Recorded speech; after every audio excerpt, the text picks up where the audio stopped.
A humble mother follows the song of a parrot and finds her unconscious son. The doctor kneels down in awe of the miracle that occurred. Please listen until the end to be amazed by this story. Laura's hands trembled as she sorted through the pile of unpaid bills on her worn kitchen table. The dim light from the single bulb cast shadows across her weary face, deepening the lines of worry etched there by years of struggle. As a single mother working 2 jobs, every day was a battle to keep food on the table and a roof over their heads. Her son Simon's chronic illness only added to their burdens. The medications were expensive, and despite working endless hours, Laura could barely afford them. But she would do anything for her boy, whose smile somehow remained bright despite his suffering. That morning had started like any other. Laura had given Simon his medicine, kissed his forehead, and left him in the care of their elderly neighbor, Maria, while she went to work. Maria had been a blessing, watching Simon for just a few dollars when Laura couldn't be there. But everything changed with a single phone call. "Laura," Maria's voice trembled on the other end of the line. "Simon's missing.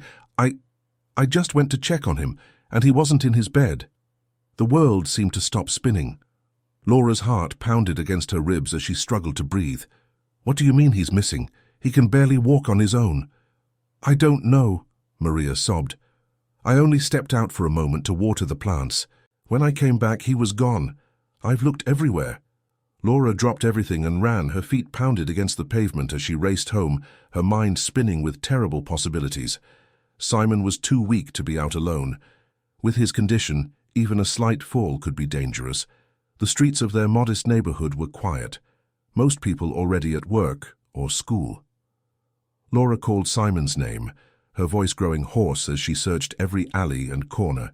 Hours passed, and panic began to set in. Then she heard it, a strange, melodic whistle cutting through the air. It wasn't quite birdsong, but something more deliberate. Following the sound, Laura found herself moving toward the old park at the edge of their neighborhood. The whistle grew louder, more insistent. As she rounded a cluster of trees, she spotted a colorful parrot perched on a low branch. The bird's feathers were a brilliant mix of blue and gold, standing out vividly against the dull browns and greens of the park.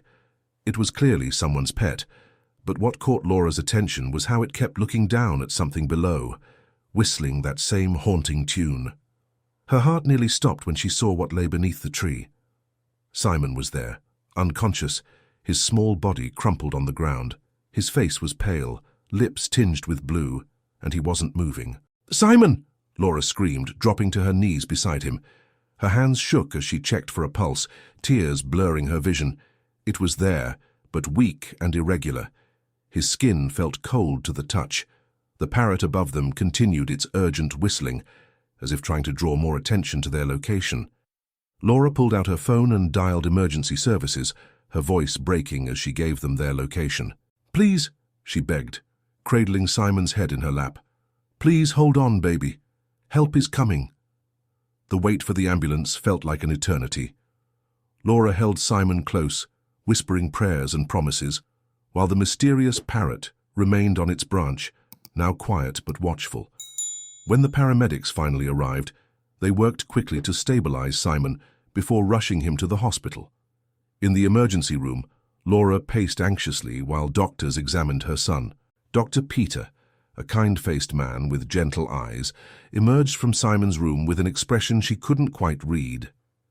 "Mrs. Laura," he began, his voice filled with a mix of confusion and wonder, "I need to show you something." He led her to where Simon lay, now conscious but groggy. What Dr. Peter showed her next would change everything they thought they knew about Simon's condition. But as he pulled out the test results, a new mystery began to unfold, one that would lead them down a path none of them could have predicted. The parrot's song had led Laura to her son just in time. But this was only the beginning of their story. As Simon lay recovering in his hospital bed, no one yet realized that this apparent miracle would uncover long-buried secrets and set in motion a chain of events that would transform not only their lives, but the lives of everyone around them.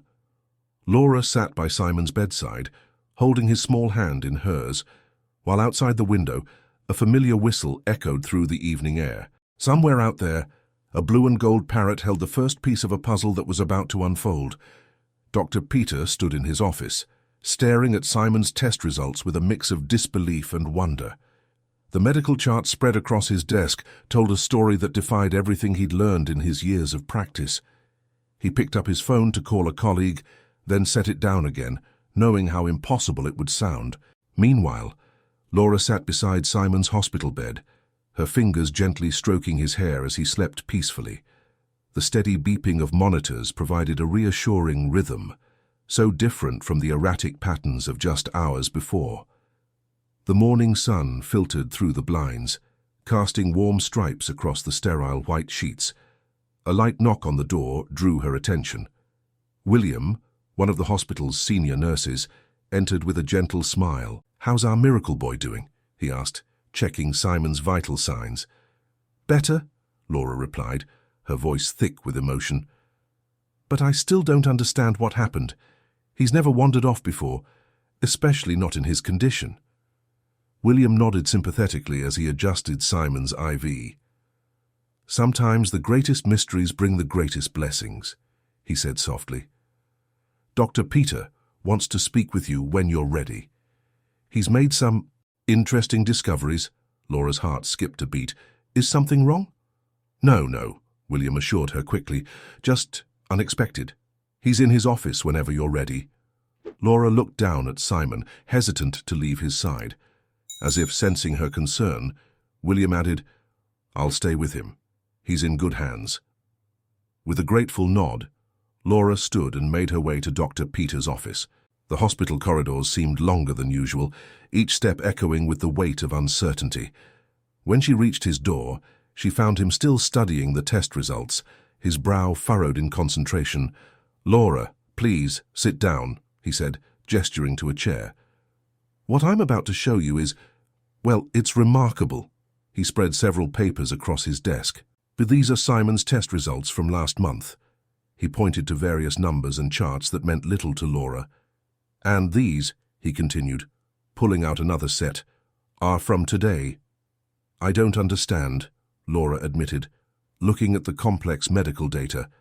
"According to these results, Simon's condition has improved dramatically, not just slightly, but fundamentally. It's as if—" Dr. Peter paused, choosing his words carefully. "It's as if his body has begun healing itself in ways we've never seen before." Laura's hands trembled as she looked at the papers. "How is that possible?" "That's what we're trying to figure out. But there's more." Dr. Peter pulled out another document. "We found traces of an unknown compound in his bloodstream, something we've never seen before. It's not harmful. In fact, it seems to be helping him, but we can't identify it." A knock at the door interrupted them. William entered, looking slightly concerned. "Doctor, there's someone here you need to speak with. Says it's about the boy." Dr. Peter and Laura exchanged glances before following William to the hospital lobby. There stood Maria, Laura's elderly neighbor, clutching her handbag nervously. But it wasn't Maria who caught their attention.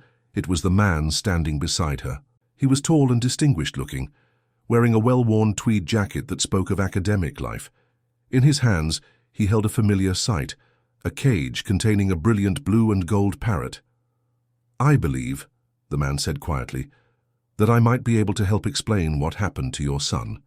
The man introduced himself as Professor William Morton, a retired researcher who lived in their neighborhood. "I've been looking for Luna, my parrot, since yesterday morning," he explained, gesturing to the cage. "When I heard about what happened, about how a parrot led you to your son, well, I knew I had to come forward." They gathered in a private consultation room, where Professor Morton carefully placed the parrot's cage on a table. Luna watched them all with intelligent eyes, occasionally preening her feathers. "For you see," the professor continued, "Luna isn't just any parrot. For years I worked in pharmaceutical research, specifically studying natural compounds found in traditional medicines. Luna was my companion during many research expeditions." Laura leaned forward, her heart racing. "What does this have to do with Simon?" "In my home, I maintain a small garden where I grow various medicinal plants, specimens I've collected over the years. Nothing illegal, I assure you, but many rare and beneficial species. Luna often helps herself to the leaves and berries. Yesterday morning, I noticed she'd gotten into a particularly rare specimen I'd recently acquired. Dr. Peter's eyes widened with understanding. The unknown compound in Simon's blood. Professor Morton nodded. Luna has a habit of sharing her food with children. She's especially drawn to those who are ill. Something about their energy, perhaps. I've seen her do it before, though never with this particular plant. Are you saying, Laura began, her voice trembling, that Luna fed something to Simon, that this plant somehow helped him? It's possible, Dr. Peter interjected. Many of our modern medicines come from natural sources. If this plant contains compounds we haven't studied. But Laura was already shaking her head. Simon was found unconscious. He could have died. The initial reaction can be overwhelming, Professor Morton admitted. But if my theory is correct, the plant's properties are actually helping him. Dr. Peter's tests seem to confirm this. As if on cue, Luna let out a soft whistle, the same haunting tune that had led Laura to Simon. The professor smiled fondly at his pet. She must have seen Simon in Maria's garden, recognized his illness, and tried to help in her own way. When things went wrong, she stayed with him and called for help the only way she knew how. Laura sat back, overwhelmed by the implications. A parrot with almost human intuition, a mysterious plant with healing properties, her son's miraculous recovery. It all seemed too fantastic to be real, yet the evidence was right in front of her. Dr. Peter cleared his throat. We'll need to run more tests on us, of course, study this plant, understand its properties. If what Professor Morton suggests is true, this could be incredibly significant. But Simon? Laura insisted. Will he be all right? The doctor smiled warmly. More than all right, if these results continue. Whatever Luna gave him, it seems to be exactly what his body needed. We'll monitor him closely, but I'm optimistic. As they talked, none of them noticed William standing quietly in the corner, his face betraying a flash of recognition when Professor Morton described the plant. The nurse slipped out of the room, his mind racing with memories he'd thought long buried. He had seen something like this before, and he knew this was only the beginning of a much larger story. Back in Simon's room, the boy stirred and opened his eyes. For the first time in years, they were clear and bright, without the fog of illness that had haunted him for so long. Outside his window, the sun was setting, painting the sky in brilliant golds and blues, colors that matched Luna's feathers as she watched from her cage in the professor's office, guarding secrets that were only beginning to emerge. William stood in the dimly lit hospital records room, his hands trembling slightly as he pulled out an old file from the bottom drawer. Dust motes danced in the beam of his flashlight as he opened the yellowed folder, revealing documents he hadn't looked at in years. The case had haunted him throughout his nursing career, and now, with Simon's miraculous recovery, the past had come rushing back. The sound of footsteps in the corridor made him quickly close the file and slip it into his bag. He wasn't supposed to be here, especially not at this hour, but he needed answers. As he made his way back to the main ward, his mind drifted to that case from years ago. Another child, another seemingly impossible recovery, and the same mysterious plant. Meanwhile, Laura sat beside Simon's bed, watching in amazement as her son sat up and asked for food, something he hadn't done with such enthusiasm in years. Dr. Peter had just finished another round of tests, each one confirming the boy's incredible improvement. "Mum," Simon said between bites of hospital pudding, "I saw the prettiest bird yesterday. It shared its berries with me." Laura exchanged glances with Dr. Peter. "Can you tell us more about that, sweetheart?" Simon nodded, his eyes bright. "I was feeling really tired in Maria's garden, and this beautiful blue bird landed next to me. It had something in its beak, like tiny dark berries. It seemed so kind." He paused, thinking, "I know I'm not supposed to take food from strangers, even birds, but it felt right." Dr. Peter made notes as Simon spoke, while Laura held her son's hand tightly. Neither noticed William lingering in the doorway, his expression troubled as he listened to the boy's account. Later that evening, as Laura stepped out to get coffee, she found William sitting alone in the hospital cafeteria, staring into a cup of cold tea. Something about his demeanor made her pause. "William, is everything all right?" He looked up, startled, then seemed to come to a decision. "Laura, there's something you need to know. Something about Simon's case that—" He glanced around the empty cafeteria. "Could we talk somewhere private?" They found an empty consultation room where William pulled out the old file he'd retrieved earlier. "Years ago, when I was just starting as a nurse, we had a patient, a young girl with a condition similar to Simon's. One day, she too made an inexplicable recovery." Laura leaned forward, her coffee forgotten. "What happened to her?" "That's just it," William said, opening the file. "The case was never properly explained. The girl's recovery was documented, but all research into the cause was suddenly halted. The doctor in charge of the case, Dr. Sarah Thompson, she was conducting studies on natural remedies, working with a local botanist who supplied her with rare medicinal plants." "Professor Morton?" Laura asked, her heart racing. William shook his head. "No, someone else. A woman named Elizabeth Chen. She disappeared shortly after the girl's recovery, and all her research vanished with her." He pulled out a photograph from the file, a group picture of hospital staff from years ago. In it, a younger William stood next to a distinguished-looking Asian woman who was holding a familiar-looking plant. "This is Elizabeth," he said, pointing to the woman. "And this," he indicated the plant, "looks exactly like what Professor Morton described, the same one his parrot supposedly got into." Laura studied the photograph. "But what happened? Why did everything stop?" William's voice dropped lower. "There were rumors about pharmaceutical companies being interested in Elizabeth's research. Some said she was pressured to sell her discoveries. Others believed she refused and went into hiding to protect her work." He sighed heavily. "All I know is that after she disappeared, every trace of her research was erased. The girl's recovery was attributed to spontaneous remission, and we were all told to never speak of it again. But now, with Simon," Laura began. "Now we have another case," William finished.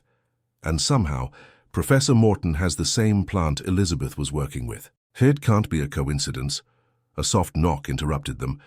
Professor Morton stood in the doorway, his face grave. "It's not a coincidence," he said quietly. "I knew Elizabeth Chen, and I think it's time you both knew the whole story." The professor entered the room, carefully closing the door behind him. He looked older somehow, wearier, as if the weight of long-held secrets was finally taking its toll. Luna wasn't with him this time. He'd left her in his office, watching over Simon's room from her perch. "Elizabeth Chen was my research partner," he began, his voice heavy with memory. "We worked together studying traditional medicines, traveling to remote locations to document and collect rare healing plants. She was brilliant, dedicated, and fearless in her pursuit of knowledge that could help others." William leaned forward. "To us, what really happened to her?" Professor Morton pulled up a chair, his movements slow and deliberate. "We discovered something extraordinary, a plant with remarkable healing properties. But when word got out about our research, everything changed. Large pharmaceutical companies started showing interest, but not in the way we'd hoped. They didn't want to develop the plant's healing properties. They wanted to bury them."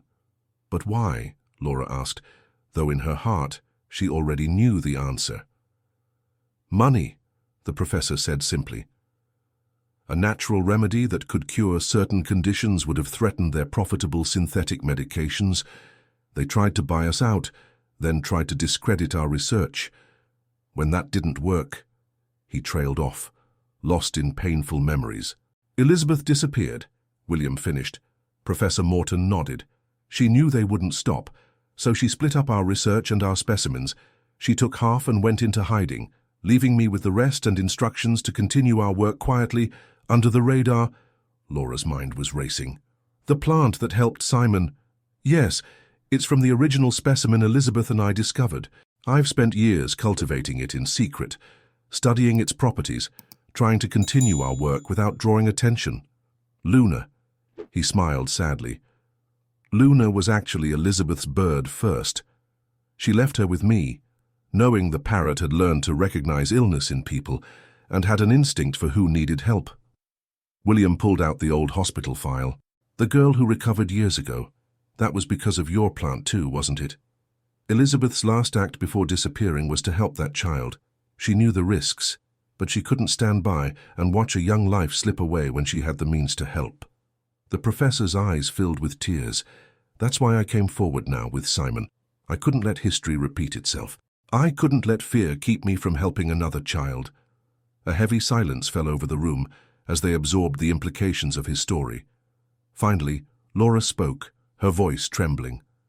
What happens now? Professor Morton straightened in his chair. Now we have a choice to make. Simon's recovery will draw attention.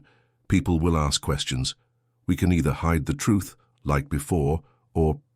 He took a deep breath. Or we can do what Elizabeth always wanted. Bring this knowledge into the light, properly document it, and help others. It won't be easy, William warned. Those same companies still exist, and they're even more powerful now. No, the professor agreed. It won't be easy. But this time, we're not alone. We have medical documentation of Simon's case, thanks to Dr. Peter. We have William's records of the previous case. And, most importantly, we have each other. Laura thought of Simon growing stronger by the hour, and of other children like him who could be helped. She thought of Elizabeth Chen, who had sacrificed everything to protect this healing knowledge. Making her decision, she sat up straighter. Whatever you need, she said firmly. I'm in. Simon's recovery isn't just a miracle, it's a responsibility. We owe it to Elizabeth, to Simon, and to every other child out there who needs help. As they began to plan their next steps, none of them noticed Dr. Peter standing just outside the door, having heard everything. He looked down at the latest batch of test results in his hands, results that would prove crucial in documenting and validating their claims. With a determined nod, he knocked and entered the room. I think, he said, holding up the test results, you're going to need these. And my help. The small group looked at each other, united in their purpose. Outside, the sun was rising, its first rays reaching through the hospital windows. In his room, Simon slept peacefully, while Luna watched over him, her feathers gleaming in the morning light. The truth about Elizabeth Chen's discovery was finally coming to light, but with it would come challenges none of them could yet imagine. The hospital laboratory hummed with quiet energy as Dr. Peter carefully documented his latest findings. Simon's blood work continued to show remarkable improvements, but something else had caught his attention, a pattern in how the plant's compounds interacted with the illness. He was so absorbed in his work that he barely noticed William entering the lab. You should go home and rest, William said, placing a cup of coffee beside the doctor. You've been here for hours. Dr. Peter shook his head, gesturing to the microscope. Look at this, William. The way these cells are responding, it's unlike anything I've ever seen, but it's measurable, documentable. Real science is not just a miracle. Meanwhile, in Simon's room, Laura watched her son playing with a puzzle Professor Morton had brought him. The change in him was astounding.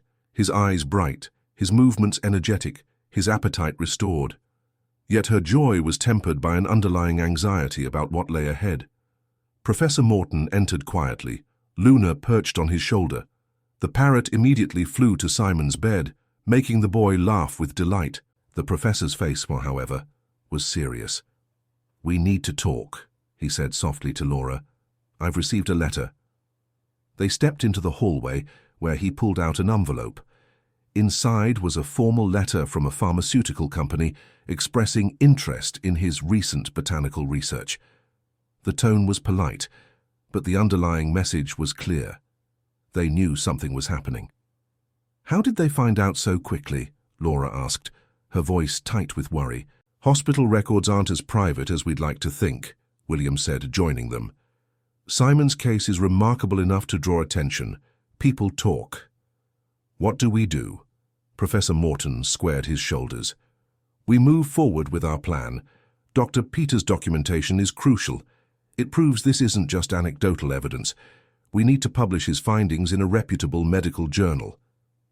But first, William interjected, we need to protect ourselves and the plant. That evening they gathered in Dr. Peter's office, Laura, Professor Morton, William, and Dr. Peter himself. The doctor spread out his research notes across his desk. I've prepared everything for publication, he explained. All the data, all the tests, everything properly documented and peer review ready. But, he hesitated, Publishing takes time. Months, usually. And once it's out there, we can't take it back. We don't want to take it back, Laura said firmly. People need to know about this. Yes, but we need to be smart about it, Professor Morton cautioned. Elizabeth's research was suppressed because she worked alone. We won't make the same mistake. William pulled out a laptop. I've been doing some digging. There are independent research organizations, advocacy groups, and journalists who would be interested in this story, if we get enough people involved. It becomes harder to suppress, Dr. Peter finished, nodding. As they discussed strategy, Simon's voice carried from the hallway where he was chatting with a nurse. The sound reminded them all of what was really at stake, not just scientific discovery, but real lives that could be helped. Laura's phone buzzed with a text from Maria. Strange men asking questions in the neighborhood. Be careful. The warning sent a chill through the room. Professor Morton immediately called home, instructing his housekeeper to secure his greenhouse. But as they would soon discover, they weren't the only ones working late that night. In a sleek office building across town, a man in an expensive suit reviewed photographs of Simon's medical charts, courier delivered from someone inside the hospital. His face hardened as he read Dr. Peter's preliminary findings. Find out everything you can about everyone involved, he instructed his assistant, especially this Professor Morton, and get me everything we have on Elizabeth Chen's old case. Back at the hospital, Laura couldn't shake her unease. She excused herself and went to check on Simon, finding him sleeping peacefully with Luna still watching from her perch near the window. The parrot's presence had become a constant comfort, both to Simon and to Laura herself. You knew, didn't you? She whispered to Luna. You knew he needed help, just like you knew with that other child years ago. Luna tilted her head, her intelligent eyes reflecting the soft light from the hallway. Outside, a car drove slowly past the hospital, its tinted windows concealing its occupants. Dr. Peter's voice interrupted her thoughts. Laura, there's something else you should see. In his office, he showed her new test results. Simon's recovery isn't just holding, it's accelerating. The plant's compounds aren't just fighting his illness, they're helping his body repair years of damage. But, he paused, choosing his words carefully, that also means we're running out of time to keep this quiet. What do you mean? Other doctors are starting to ask questions. Simon's case is becoming impossible to ignore. We need to move faster than we planned. William entered, his face grave. It's worse than that. Someone's been accessing Simon's medical records without authorization. I just checked the system logs. Professor Morton ran a hand through his grey hair. Then we need to act now. Tonight. They worked through the night, scanning documents, organizing data, preparing their case. Dr. Peter focused on the medical evidence, while Professor Morton documented the botanical aspects. William compiled the historical records, including Elizabeth's old case, and Laura provided the personal testimony that would give their scientific findings a human face. As dawn approached, they had assembled a comprehensive package of evidence.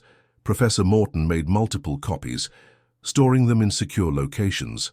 Dr. Peter prepared his submission to medical journals, and William reached out to his contacts in patient advocacy groups. But their late-night work hadn't gone unnoticed. Security cameras recorded every entrance and exit from the hospital, and in that same sleek office across town, the man in the expensive suit received regular updates. His phone rang just as the sun was rising. Sir, we've identified the plant. It matches the specimen from the Chen case. The man's jaw tightened. How did Morton get it? We're still investigating, but there's something else. We found Elizabeth Chen. In the hospital, Laura finally dozed off in the chair beside Simon's bed, unaware that their quiet efforts to help others were about to collide with powerful interests who had spent years burying this knowledge. As Simon slept peacefully, his body continuing its remarkable recovery, forces were already in motion that would test the limits of their courage and determination. Luna watched from her perch, her feathers ruffling slightly as if sensing the approaching storm. She began to whistle softly, not her usual tune, but something different, something that sounded almost like a warning. In his sleep, Simon stirred, reaching out instinctively for his mother's hand.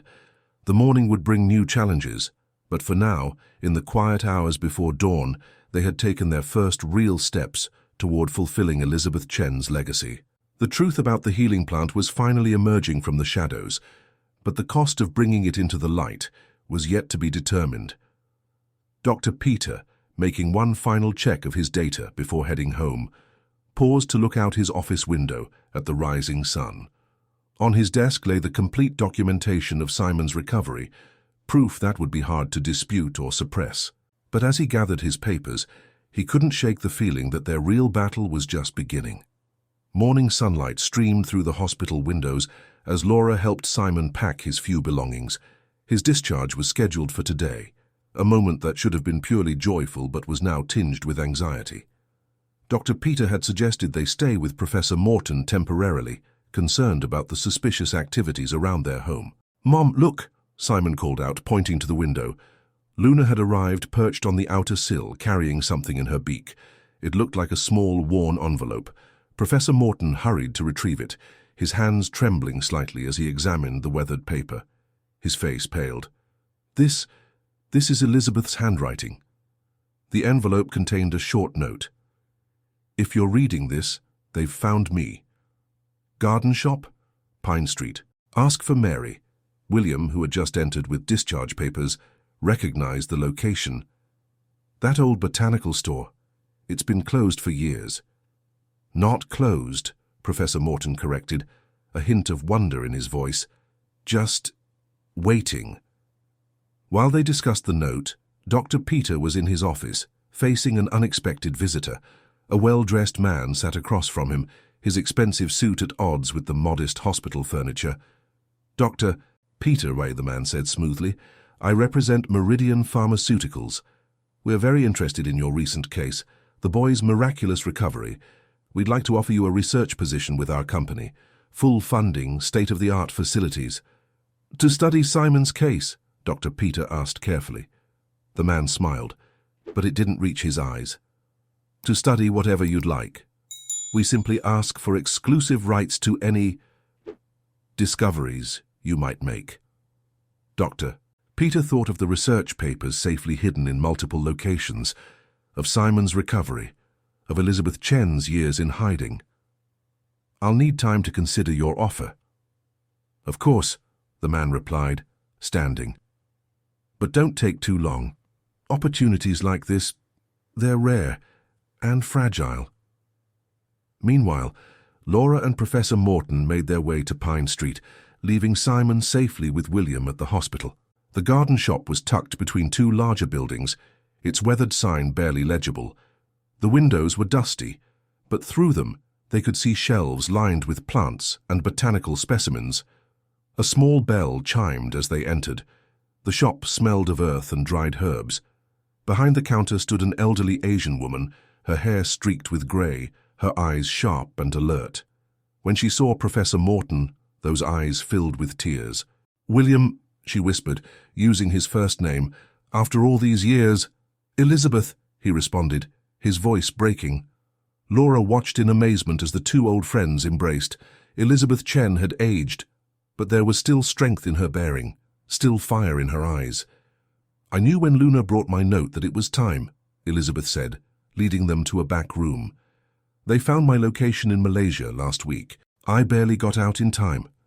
The back room was a hidden laboratory, filled with carefully tended plants and research notes. "I've continued my work," Elizabeth explained, "documenting everything. When I heard about Simon's case through my contacts, I knew Morton must have used our plant. It was time to come home." "But why here?" Laura asked. "Why not stay hidden?" Elizabeth's face hardened with determination. "Because hiding hasn't solved anything. The truth about this plant's healing properties needs to come out. Your son's case proves what we've known all along, that this could help so many people." A noise from the shop's front made them all freeze. Through a crack in the door, they saw the same well-dressed man who had visited Dr. Peter, now speaking with one of his associates. "They followed us," Laura whispered, her heart pounding. Elizabeth quickly moved to a shelf, removing a false back to reveal a hidden door. "There's another way out. But first," she grabbed a worn leather journal and a small box of specimens. "Take these. It's everything I've learned, every test, every trial. Combined with your son's case and Peter's research, they won't be able to suppress this anymore. Come with us, Professor Morton pleaded. Elizabeth shook her head. I'll create a diversion. Get these to safety. Luna knows where to find me. Before they could argue, she pressed a key into Professor Morton's hand. Storage unit, Airport Road. The rest of my research is there. Now go. Laura and Professor Morton slipped through the hidden door just as they heard the shop's front door open. Elizabeth straightened her apron and walked calmly to meet her visitors, every inch the simple shopkeeper. As they hurried through the back alley, Laura clutched the journal and specimens. Will she be all right? Elizabeth survived this long for a reason, Professor Morton assured her, though his voice was tight with worry. She's brilliant and more resourceful than they know. They made their way to William's car, parked a few blocks away as planned. As they drove back to the hospital, Laura opened Elizabeth's journal with trembling hands. Inside were years of detailed research, experiments, and most importantly, instructions for cultivating and preparing the healing plant. This is what they've been trying to suppress, Professor Morton said softly. Natural medicine that really works, documented with scientific rigor. It threatens their entire business model. When they reached the hospital, they found Dr. Peter waiting with news of his own. He told them about the visit from Meridian Pharmaceuticals. They're getting desperate, William observed, making direct approaches now. Which means we need to move faster, Dr. Peter agreed. I've already submitted our research to 3 different medical journals. Elizabeth's documentation will make our case even stronger. Laura looked toward Simon's room, where her son was playing cards with Luna perched nearby. What do we do now? Professor Morton held up Elizabeth's key. Now, we get the rest of her research. Then we show the world what they've been hiding all these years. But as they made plans, none of them noticed the small tracking device that had been placed on William's car. In his expensive office, the man from Meridian Pharmaceuticals watched a blinking dot on his computer screen, smiling coldly. The sun was setting as they prepared for what would prove to be their most challenging night yet. Elizabeth's research was finally within reach, but so were those who had spent years trying to suppress it. As Luna flew back and forth between the hospital and the garden shop, carrying messages between Elizabeth and her allies, the stage was set for a confrontation that would determine not just their fate, but the future of Elizabeth's life's work. Simon, feeling stronger with each passing hour, watched the adults' worried faces and clutched the small pouch of healing berries Luna had brought him that morning. Somehow, he knew that despite his young age, he too had a part to play in what was to come. Dawn was breaking as Professor Morton unlocked the storage unit on Airport Road, the key from Elizabeth feeling heavy in his hand. Laura, William, and Dr. Peter stood close by, watching for any signs of surveillance. They had left Simon safely at the hospital under Maria's care, with Luna keeping her faithful watch. The storage unit door rolled up to reveal what looked like a simple collection of old furniture and boxes, but Elizabeth Chen had always been clever behind the mundane items, carefully hidden within hollow furniture pieces and false-bottomed containers, lay the culmination of her life's work. Here, Professor Morton said, pulling out a metal case. This is what they've been afraid of all these years. Inside were detailed research journals, experimental data, and most importantly, video documentation of successful treatments using the healing plant. Elizabeth had recorded everything, building an irrefutable case for the plant's medical potential. As they carefully packed the precious documents into William's car, a familiar voice called out from the shadows. I knew you'd come. Elizabeth Chen emerged, looking tired but determined. They're watching my shop, but they don't know about this place. Not yet. What made you decide to come out of hiding now? Laura asked. Elizabeth smiled softly. Your son. When I heard about his case, how Luna helped him, I knew it was time. We can't keep hiding this knowledge while people suffer. Suddenly, William tensed. Say car coming. They quickly closed the storage unit, but instead of the expected pharmaceutical company representatives, a small group of journalists emerged from the approaching vehicle. Dr. Peter relaxed slightly. These were the reporters he had contacted, trusted professionals known for their integrity in medical journalism. Perfect timing, Elizabeth said, straightening her shoulders. Let's give them the story of their lives. What followed was an hour-long documentation of everything they had discovered. Elizabeth shared her years of research, while Dr. Peter presented Simon's case with meticulous medical evidence. Professor Morton explained the botanical aspects, and Laura provided the human element that made their scientific findings real and relatable. The journalists recorded everything, taking photographs of the documentation and listening intently as Elizabeth explained how pharmaceutical companies had tried to suppress her work. "But why come forward now?" one reporter asked. "Why take the risk?" Elizabeth gestured to Laura. "Because of mothers like her who would do anything to help their children. Because of doctors like Peter, who put truth above profit. Because hiding the truth hasn't helped anyone except those who profit from keeping people sick." As if on cue, several black cars pulled into the storage facility. Men in expensive suits emerged, led by the representative from Meridian Pharmaceuticals, but they were too late. The journalists had everything they needed, and their live feeds were already broadcasting. The pharmaceutical representative approached, his face tight with barely controlled anger. "You have no idea what you're doing. The economic implications are exactly why this needs to be public," Elizabeth interrupted. "Your profits don't outweigh people's lives." He started to respond, but the presence of journalists made him hesitate. With cameras rolling, there was little he could do except watch as years of corporate suppression crumbled. Back at the hospital, Simon was showing remarkable progress. His latest tests confirmed what they had hoped. His recovery was complete and sustainable. As Laura shared their story with the world, Simon's case became the living proof of what Elizabeth's research had always claimed. The following weeks brought dramatic changes. The published research, combined with Simon's documented recovery and Elizabeth's years of data, created a sensation in the medical community. Independent laboratories began requesting samples for study, and other cases of successful treatment emerged as people recognized the plant's distinctive properties. Meridian Pharmaceuticals and other companies tried to discredit their findings, but the evidence was too strong, the documentation too thorough. Instead, some companies began reaching out to collaborate, realizing that fighting the truth was now more costly than embracing it. Elizabeth's garden shop reopened, this time as a research center, where she and Professor Morton could continue their work openly. Dr. Peter established a medical program to study natural remedies, with William coordinating patient care. They created a foundation to ensure the healing plant would be accessible to those who needed it most. Luna continued her special role, somehow always knowing which patients needed the treatment most urgently.